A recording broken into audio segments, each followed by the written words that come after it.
Johnny Smith, Vice President of Communications for Roche Diagnostics North America, talks to host Doug Simon on PR's Top Pros Talk. Let's start by talking about the first step in really creating a strategic prioritization at a larger company. Can you share some ideas with us, or your top ideas? When you are looking at prioritization, is to first ensure that you have a vast understanding of the business in which you're supporting, right? So it's imperative that the communication discipline be directly tied to the business. And when I say the business, meaning how are you creating value to help the organization achieve business results? And there's various ways within various organizations on how you create that value. So it's dependent upon the communications leader to first identify that value.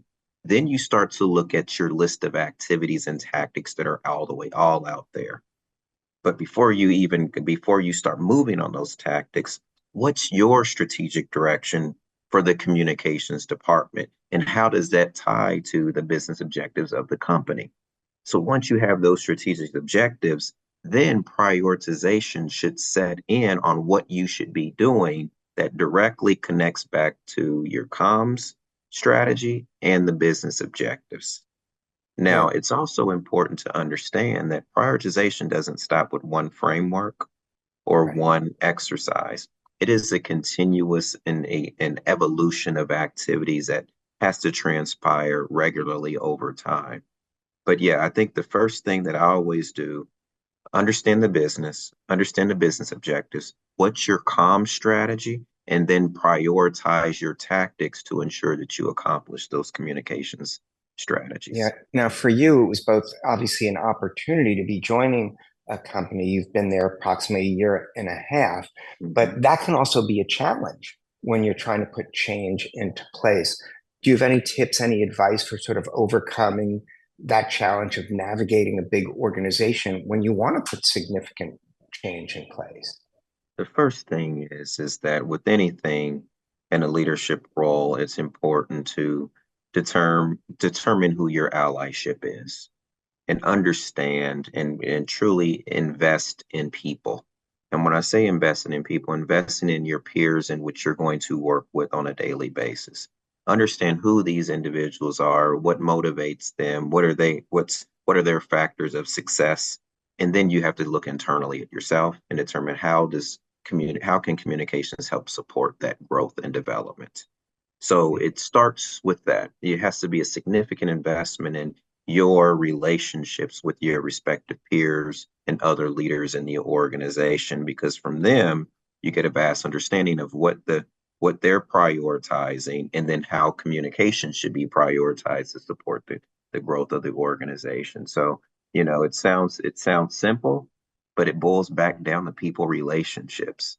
An old mentor once told me that PR really should be, public relationships or people relationships, and that's something that continues to exude no matter where you go within the public relations or communications discipline. It always starts with people and you establishing that credibility and that influence and just that relationship with them. Yeah, I really like that PR being people relationships, because that applies to every aspect of reaching the audience you're trying to reach, working within an organization, getting buy-in from others.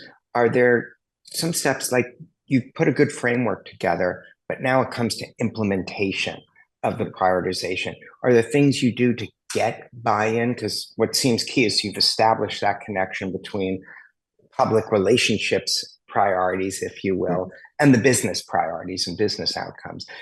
Now we're turning towards implementation. What are some things to look at doing? What might be some steps to avoid? Let's first look at the good stuff. It starts with discipline. And again, I don't pretend to be the expert of all prioritization. I'm going to tell you what works best for me and my organization. So what I would say is it requires significant discipline. So what we have is that we have our strategic priorities from a communication standpoint, and then we connect all the tactics to those. And we start to evaluate key projects or tactics and determine if those projects meet like a confidence level scoring that we put in place. So we look at it from a standpoint and say, okay, this is a big project that requires a significant amount of resources from a human standpoint and from a financial perspective, and most importantly, from a time perspective as well.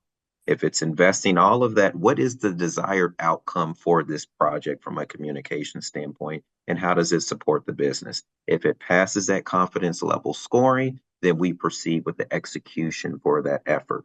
If it does not, we pause, we take another look at it, and we may redirect how we support it, or we may just redirect the project or put it to the side as we work on other efforts that are more impactful for what we're trying to create. But that requires a significant level of discipline, and it's an ongoing process. We right now at Roche Diagnostics North America are continuing to invest in this. I just set up a small work group of some of our leaders within the communications office where we're continuing to look at it. We started it first. We kind of got away from portions of it. They raised some concerns about it. So we went Yeah. right back to it and said, okay, let's take a closer look. But most importantly, this can't be a mandate from Johnny. This has to be a true investment from those that are closest to the work, because at the end of the day, they're closest to it, they know it, and they can ensure success of the prioritization implementation of this framework moving forward.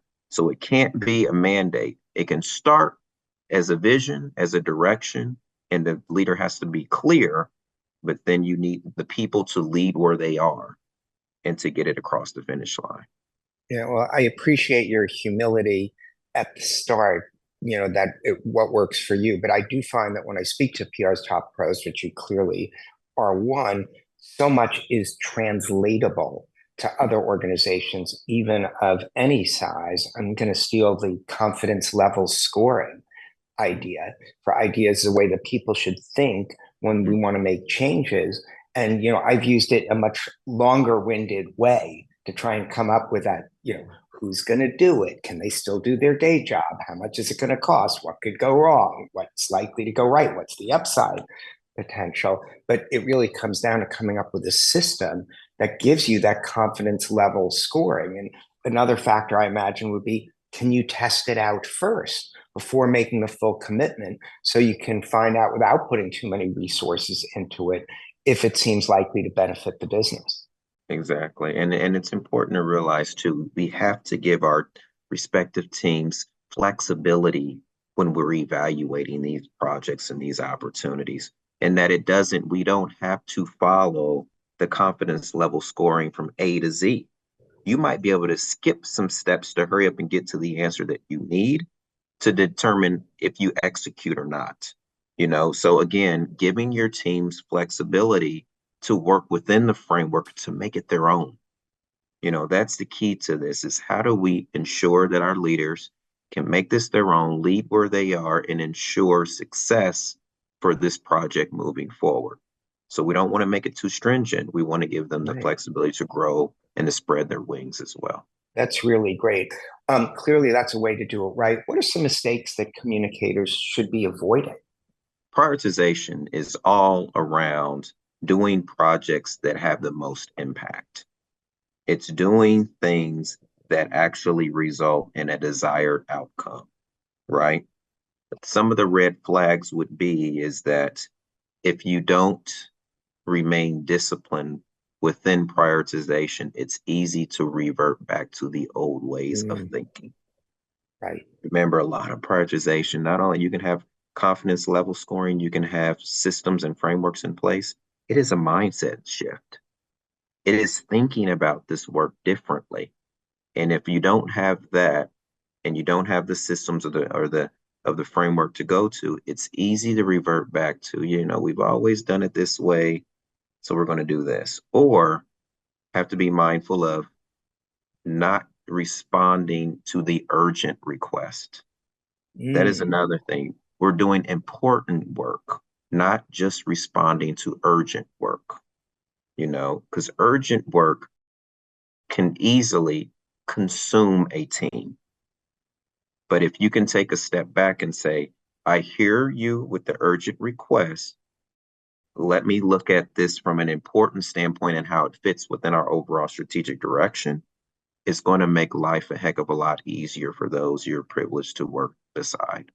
Yeah, I mean, the crisis side of things does tend to move the needle away from the focus of what you're trying to build. So navigating that is important. One of the topics I like mentioning, and I wish I could have been a college athlete, but I wasn't, even though I love sports. Um, how important is participating in athletics? How's that been for you to come up with sort of the discipline that you talk about a lot to be successful in a business mode? Is there a relationship between what it took to be successful at a level that got you to be a college athlete? Well, I'll say this, as I was a track and field athlete in college, and there's a lot of individual accountability that comes with track and field. I mean, even when you're on a relay race, you have an accountability to run your leg very, very strong, efficient, and you have to hand off that daggone baton the right way or it drops. So there's that accountability that starts. And any leader that leads any organization, it starts with he or she having a great level of accountability and discipline for their own craft. So that starts there. So once you build the confidence within yourself, you quickly learn and realize that there's others around you that are all trying to achieve the greatest goal.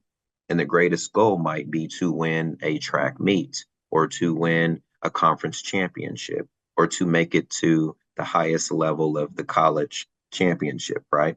So with that, from that point of view, that translates to the business world, that there's first a level of accountability, a level of discipline, a level of excellence that we have to have within ourselves. But then, being able to lean in, understand people, and ensuring that folks that are around you, your team, is growing and developing, and you're all running, to use the track analogy, to the Mhm. same goal. Well, you've delivered great information for our viewers. Thanks so much for participating in the show. Thank you for the opportunity. It's been completely my pleasure.